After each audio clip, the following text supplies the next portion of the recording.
Hey everybody, today at UPR Garage, we've got our Project 2024 Mustang here. We're going to get rid of the factory non-adjustable struts and put on some Viking double adjustable coilovers. All right, so to remove your old strut or your factory strut from your S550 or S650, you're going to need a 15 millimeter socket or wrench, a 24 millimeter socket or wrench, a panel popper or just a tool to remove the factory ABS wire harness from its tab.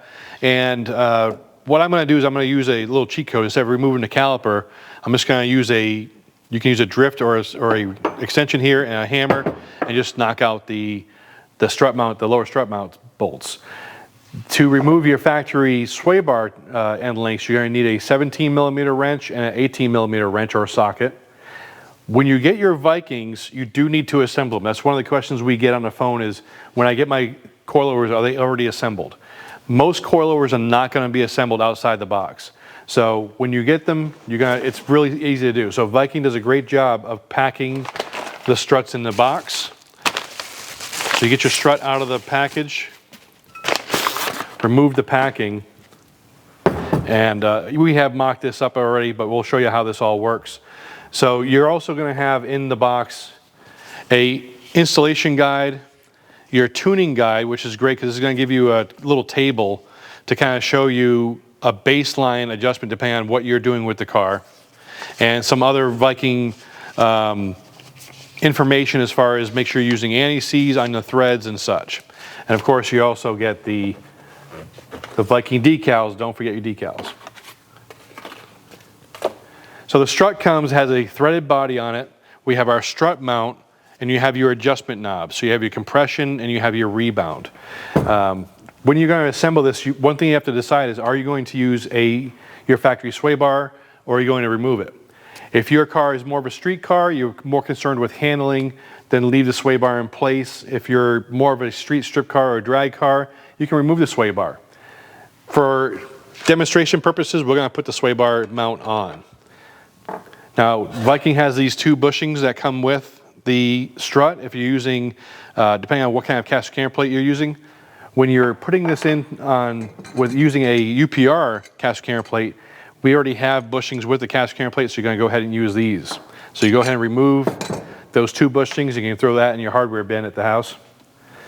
You're going to need the strut mount. Now, in mocking this up, we found the strut mount on the car, and in our particular ride height, we want the strut mount facing forward. This is one of those things where you're going to need to kind of mock up the setup to how your ride height's going to be and what your intended use of the car is. So a little bit of anti-seize on this. You're going to thread this on.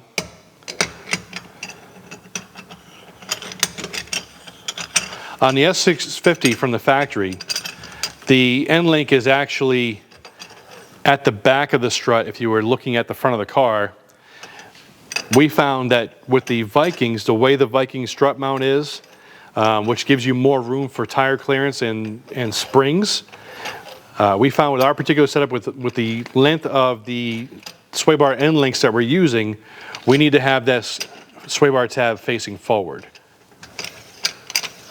And what I'm going to do is just going to run this all the way down to the base, because we can always adjust it back up when we're done.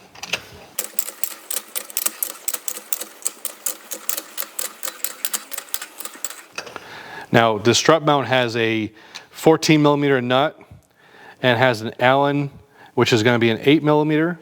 So what you can do is just kind of snug this up just so it's not flopping around on the mount and on the strut. Just a couple turns.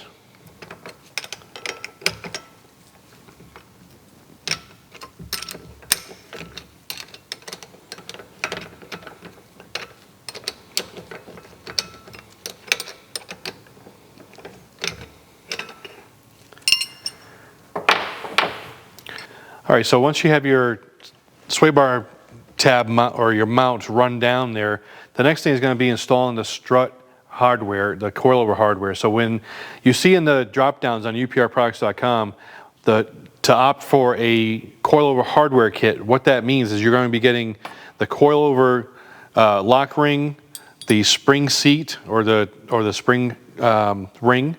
You're going to get your upper strut caps, which is going to be an upper spring locator and a cap, It's also going to have a small upper bearing and a couple of plates that are going to fit in the recess of the caps. Another option is going to be, which I highly recommend, thrust bearings. So your thrust bearing option is going to be the thrust bearings that go on the spring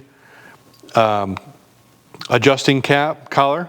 So this collar is going to have this bearing going on there, and it's going to sit between the spring and this collar and make ride height adjustments much easier, but also is going to make the spring much quieter when you're turning the car, driving the car around.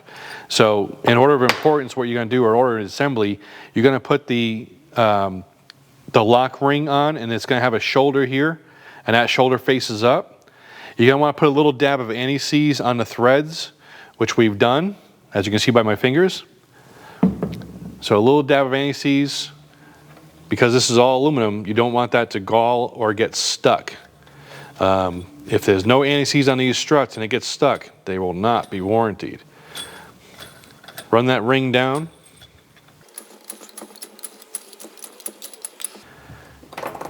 Install the spring adjusting ring.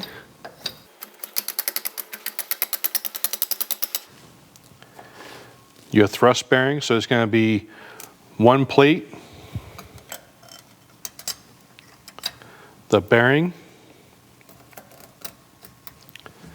You're going to put a touch of anti-seize on the bearing. What I'm going to do is put a couple of dabs in a couple of spots because that's going to work its way in. You don't need a lot. And then your upper plate. You install your spring. In this case, we're using a Viking 10-inch, 250-pound spring. And that's based on Viking's recommendations, also by just some experience. So this is going to be kind of a street strip car. We do want to have good road manners, but we also want to have good track manners. So this is a good kind of balance between those two. One option that, or one thing that Viking says in its instructions is to remove your factory bump stop from your strut assembly. To do that, you got to take the strut and spring and everything apart, and you really need to have a spring compressor to do that. So unless you're a shop that's equipped to do that, I don't recommend doing that at home. It can be very dangerous, and for 30 bucks, you can buy an energy suspension bump stop that works perfectly. This is part number 46103G. You'll be able to find this on UPRProducts.com. It's a urethane bump stop. It's going to go with the flat side down, and that's going to slide over the strut shaft. So now you have a bump stop that's actually better than factory without the dangerous death spring coming at you. Install your upper spring locator. And install your bearings. Again, the plates, so plate, bearing, plate. We've already got some anti-seize on this bearing here. That's going to go into the recesses of the upper cap. And finally, your strut retaining cap. Now, as you can see here, the way we have this assembled, there's space here. There's free play. That's where some people freak out. I've got the wrong spring. This isn't the right one for my car. It is. This is what, when you have a short spring, you're going to have some free play here. And once their weight is applied, the weight of the car is applied to it, this strut's going to compress some. It's going to compress that spring. To help installation, when we go to put this into the caster camber plate, make sure your strut shaft is pulled all the way up. Just pull this up to meet that plate and run your spring adjuster up.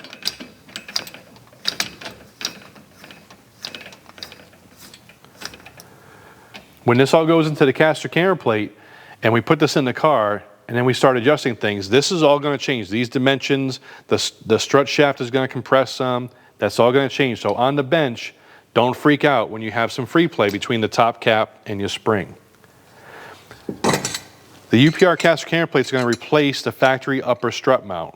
What's nice about this is, again, you don't have to take the spring and the strut and any of that apart. Well, she's going to show you in a minute. You just take the whole strut assembly out of the car. You install the UPR caster camber plate. The arrow is going to face outwards towards the fender. You're going to have a caster camber plate locating bushing. This bushing goes on top of the strut and coilover assembly, and it has a step in it. That step is going to register into the bottom bearing on the caster camber plate. Then you're going to have a upper spacer and the nut that's provided by Viking. All that's going to go together in the car, and we're going to show you how to do your adjustments and how to fine tune your struts from there, as well as some other assembly tips. All right, so disassembly of your factory strut. Again, this is for a non-Magnum ride car. This is a standard GT. Your first thing you're gonna do is just get a little panel popper, and you're gonna take or a screwdriver, and you're gonna take your ABS wire loose from the tabs. There's one on top and one you won't see behind the rotor here, but you just kind of pop those out of the little holes to free that up. The next thing you're gonna do is remove your sway bar end links. This has a UPR sway bar end link on it, so in this case it's going to use a 17mm wrench to hold the bolt and 19mm to take off the nut.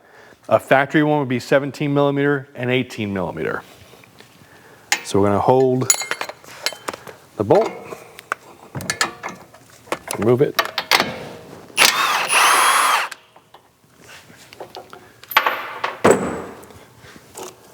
You'll repeat on the bottom. We've already done so. Kind of like your cooking shows on TV. So we're going to use a 24mm box wrench to remove the strut to spindle mount. You can remove the caliper if you want and hang it up here and use the impact wrench to get that out. It's not that bad, so a regular box wrench will do it. Sneak her in there, push up. Now there's a knurl on this side in the bolt, so this bolt's not going to move. Just loosen the nut.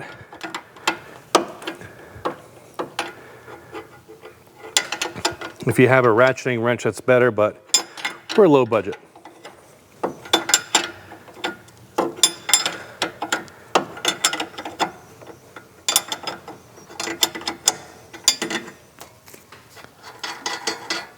And do the same with the bottom.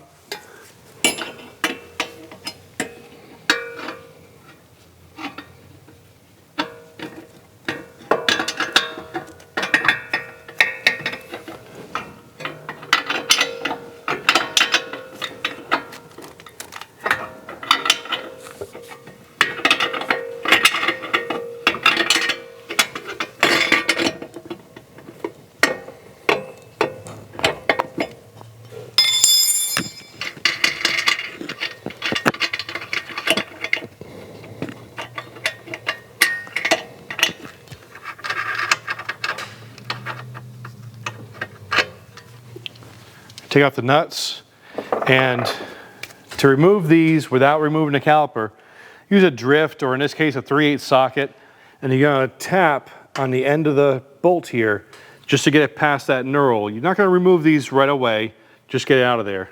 Again, high budget team with the gloves here.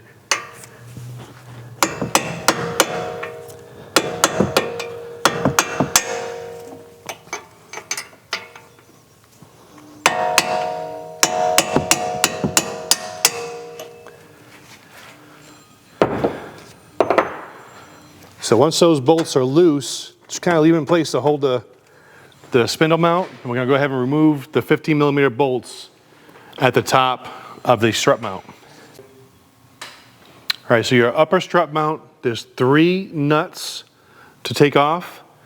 Do not remove the center nut. That's the one that's going to take the spring tension off of your strut assembly. You don't want to remove that. So that's going to stay together. Just these 3 nuts. You're going to take these 3 nuts out. Then, when you pull these bolts out, the whole strut assembly will come off. And again, these are 15mm.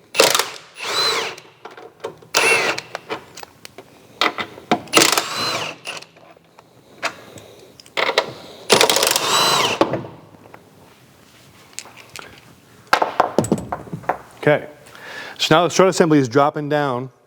You're going to pull the spindle mount bolts out. They might fight you a little bit.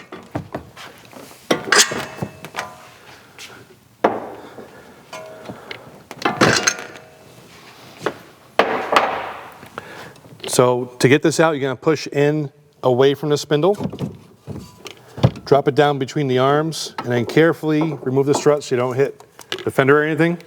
Take out your whole strut assembly. Now again, the Viking instructions tell you to take this apart and to access your factory bump stop in here, I wouldn't do that. If you take this nut out, this is going to go flying if you don't have the proper tool to remove that. So take this whole thing out aside, put it in the garage, and install your new strut. All right, so the next step is going to install the UPR cast camber plate. And I just want to show you that this step spacer, the reason for that spacer is going to engage in the bottom of the cast camber plate.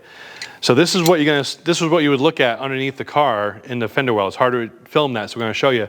This is going to go onto the strut, and that spacer is going to engage in the cast camber plate and make that strut fit in the proper location, that plate. We're going to go ahead and install this cast camber plate and show you how this all goes together.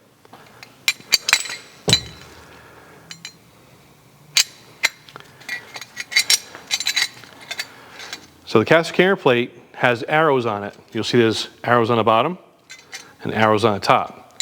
The black part is your top plate. You're going to remove the 15mm bolts, or nuts I should say here, and the top plate is going to go in the engine compartment. Everything else goes under in the fender well.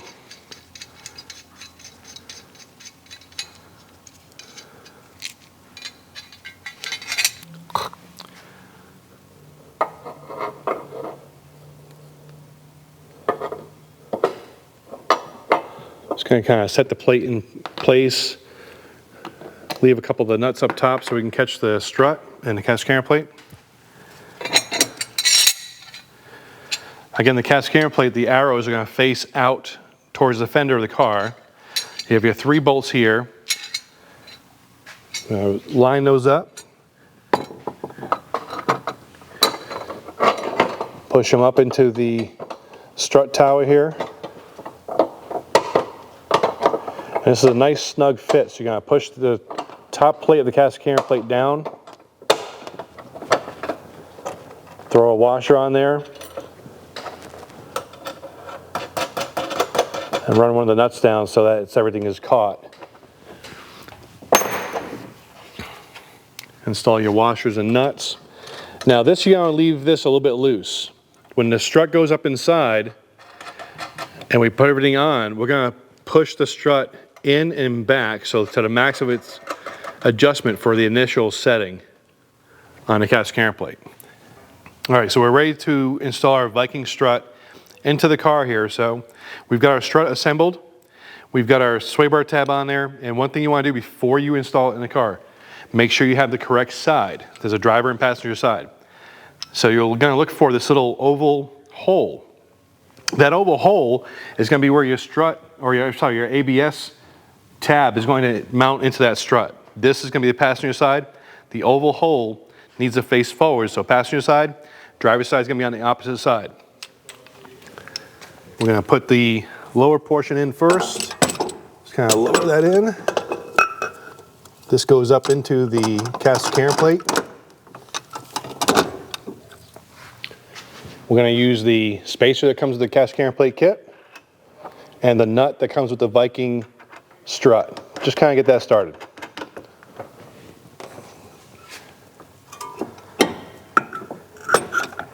When it comes to the lower strut mount, you're going to insert the bolts back in, and the initial kind of setting, if you will, you want to put the lower bolt in first. The upper bolt you're going to push in on the rotor, so you want that strut, the top of that spindle mount, to be in as far as it can go onto the strut.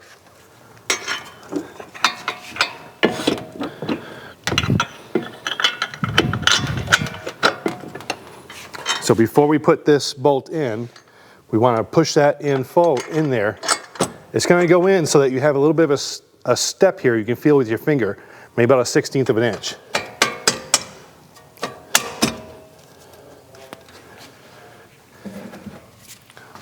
Be careful of the ABS wire and just tap the bolts in.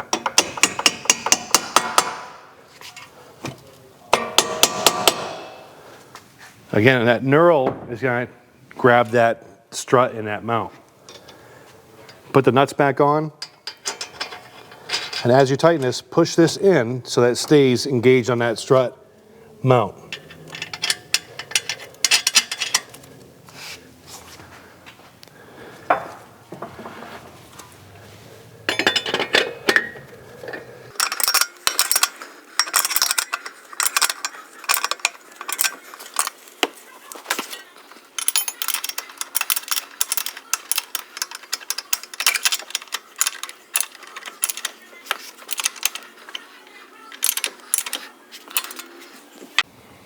All right, so once you have the spindle mount bolts tight, and again, you're going to push in on the top of the rotor to push that spindle in as far as it will go with the bolt through there. Then you just take your ABS tab and push it into the oval hole that we talked about. And next thing you're going to go to is the upper strut mount. You're going to push the strut back and in as far as it can go for kind of your initial setting. And with the cast camber plate and the weight off the car, and the cast camber plate relatively loose, you can move that around. So again, you got to push it in and back as far as it will go. Go ahead and tighten down the 15mm nuts.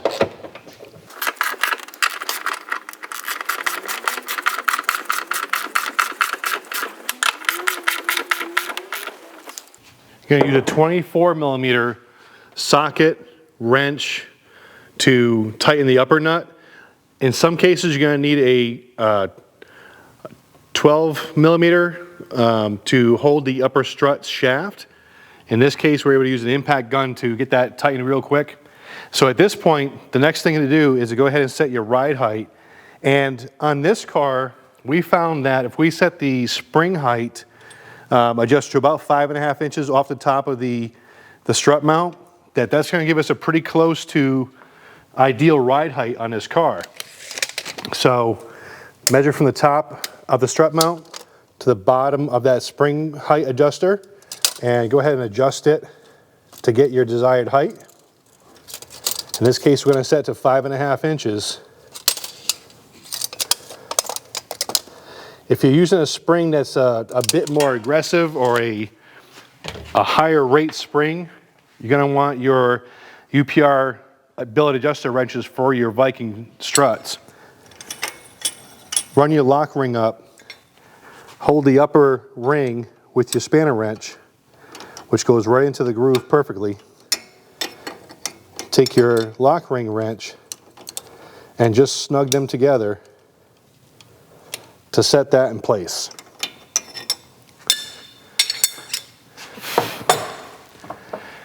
Now from here, the next step is to go ahead and set your sway bar end link length. You're going to run your sway bar tab up.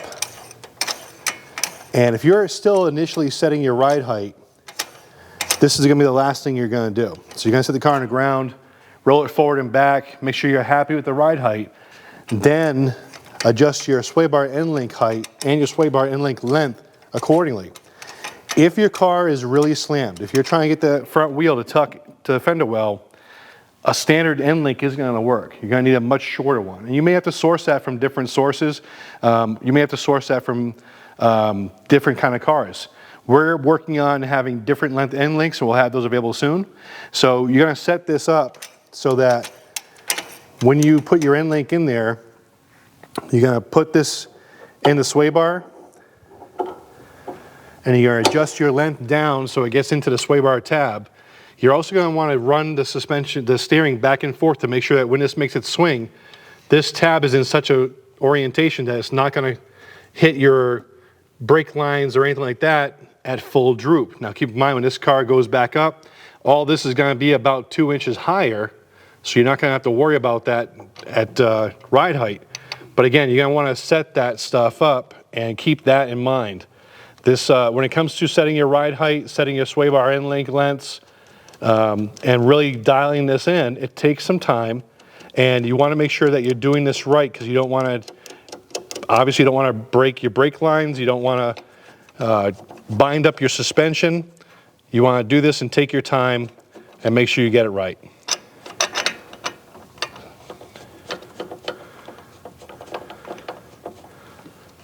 So we're going to go ahead and set the sway bar end link so that they go through the holes and meet evenly. On this car, what I found with the Viking strut is the lower bolt.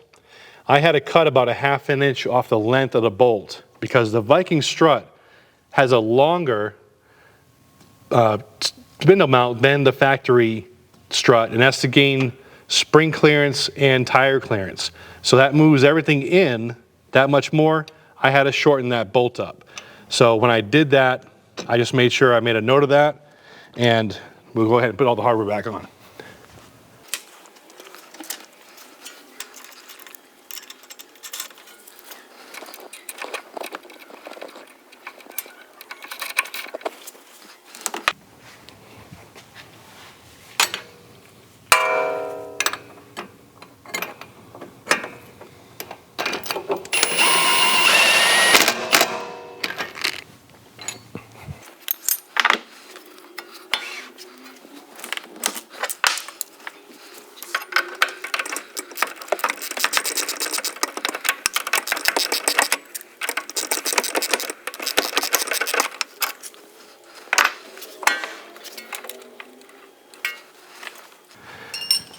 Once you have your sway bar mount and tab everywhere you want it, you've double checked all your clearance, make sure you're happy with it. You're gonna lock it down with an 8mm Allen and a 14mm wrench. You're gonna tighten that sway bar mount down.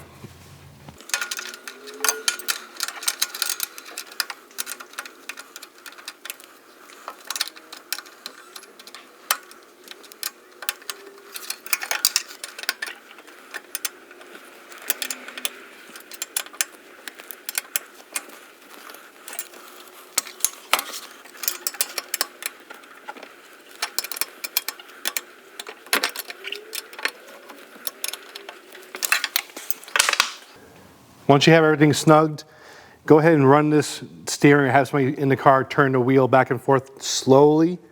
Make sure that the sway bar tab does not contact any of the brake lines or any of the brackets. Make sure nothing binds. Make sure you can turn this back and forth without having an issue. You're going to secure the ABS wire with a zip tie right about here. What we're going to do is actually set the car on the ground, set our ride height to where we're happy with it, and do some road testing, make sure everything's happy. We'll go back and snug everything up, and we'll show you in the next episode what different things we would do for, say, more of a strip than street car, or what things we can do to change the ride height.